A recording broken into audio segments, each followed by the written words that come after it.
So I've been going over some of the bad pro-life arguments that I've heard to be able to teach us what not to say when we're defending the preborn, and instead have a more consistent, good argument to say why abortion is always wrong.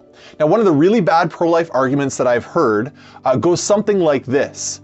Well, if you have an abortion, think about the fact that that baby could be the doctor that cures cancer one day.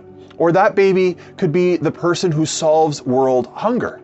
I've also heard this expressed, literally one day I was outside of an abortion clinic doing sidewalk counseling, and there was this pro-life lady there holding a sign that said, "Abortion kills honor students," to convey that abortion is a tragedy because it kills babies that could one day grow up to be honor students.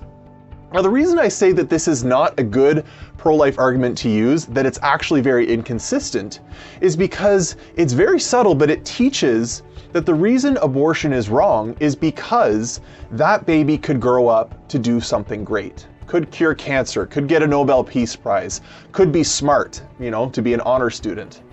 But that's actually not why abortion is wrong.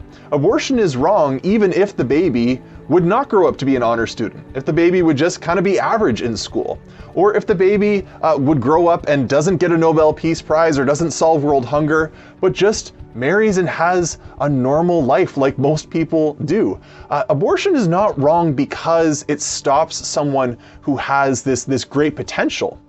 Abortion is wrong because it kills someone who is innocent. And so we need to understand this and be able to share this with people to say that abortion is wrong not because the baby has potential to do something great, but because in that baby, him or herself is already greatness, because he or she is a human being who has dignity, who has value, and precisely because of that, it's wrong to kill them.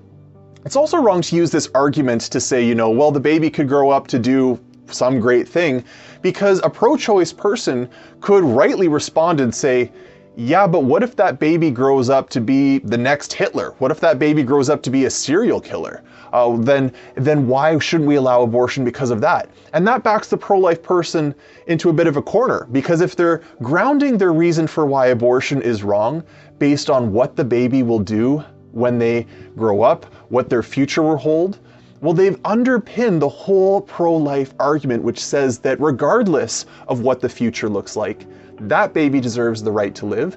And since abortion intentionally kills that innocent human, it is always wrong. So from now on, as pro-lifers, we need to stop using any kind of argumentation that says abortion is wrong because this great thing could happen to the baby later on. Rather, we should be consistent and say that regardless of what that child's future holds, it is wrong to intentionally kill them in the womb.